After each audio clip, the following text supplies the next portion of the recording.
Hello YouTube.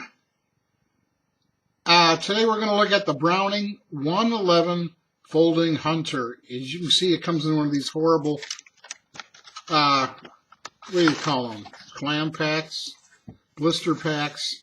So I've already opened that because I'm afraid I'm going to slice a finger off in front of you, and I don't really want to do that. Maybe we can get some better lighting on this. Okay.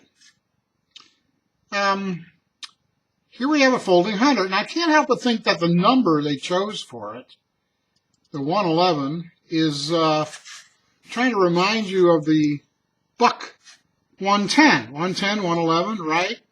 They're trying to put themselves in that category. This is designed by Russ Comer for Browning, and he has a video that's, well, he talks about the knife, and he talks about it very well. Obviously, it's his knife.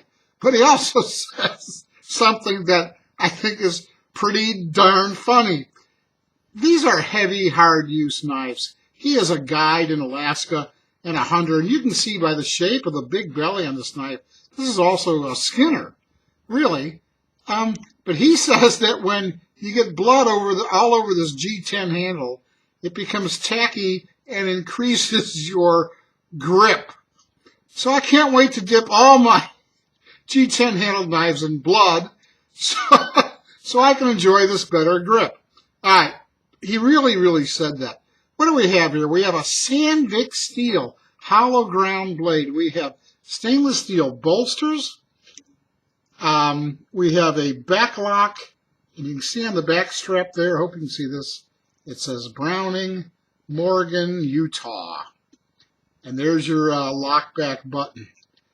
Now, you'll see torque screws holding in the scales, but the pins that hold the rocker arm are concealed because he's expecting this to get a lot of heavy use, as he explains it.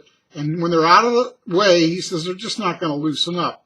So it also adds to the look. Now, why did I buy this? You know I'm not a hunter. I bought it because it looks really good. I like the stainless steel bolsters. I like the finger grooves. Look at those.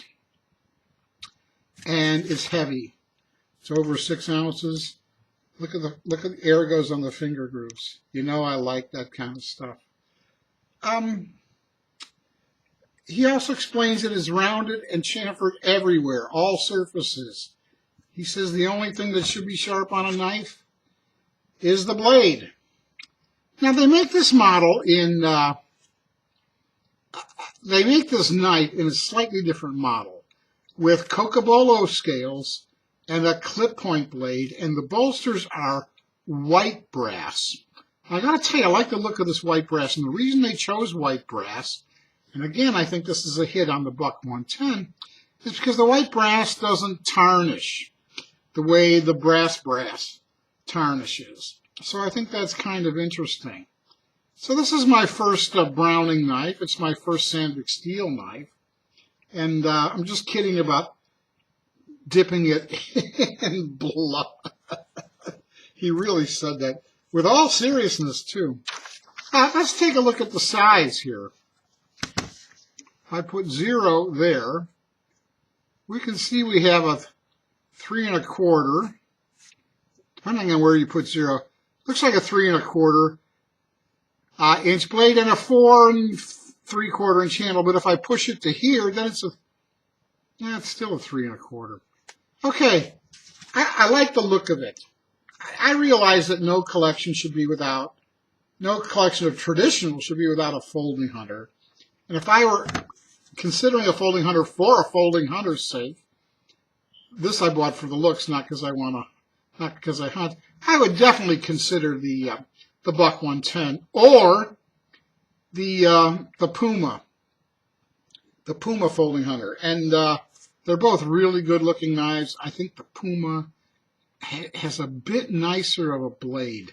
The shape of that clip point on the Puma is just that much nicer, but they're both excellent knives.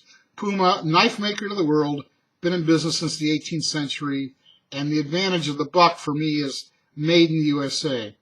Okay, so this is a Browning, an American company, but made in China. And I want you to listen to something. I'm going to hold up the microphone. You hear that grittiness? I mean, obviously I'm going to lube it up, but that grittiness came in on everybody's review that I studied before buying it. And yes, I studied reviews before buying it. So that didn't surprise me. I knew it was going to be there. I will lube that up and take care of it. Okay, everybody, that's it. The Buck 111 folding hunter with the G10 and the stainless steel bolsters. The other one is the Buck 111 with a clip point blade, Coca-Cola scales, and white brass. Very nice looking white brass bolsters. Take care, everybody. God bless you. I love you all. Stay safe out there. Bye-bye.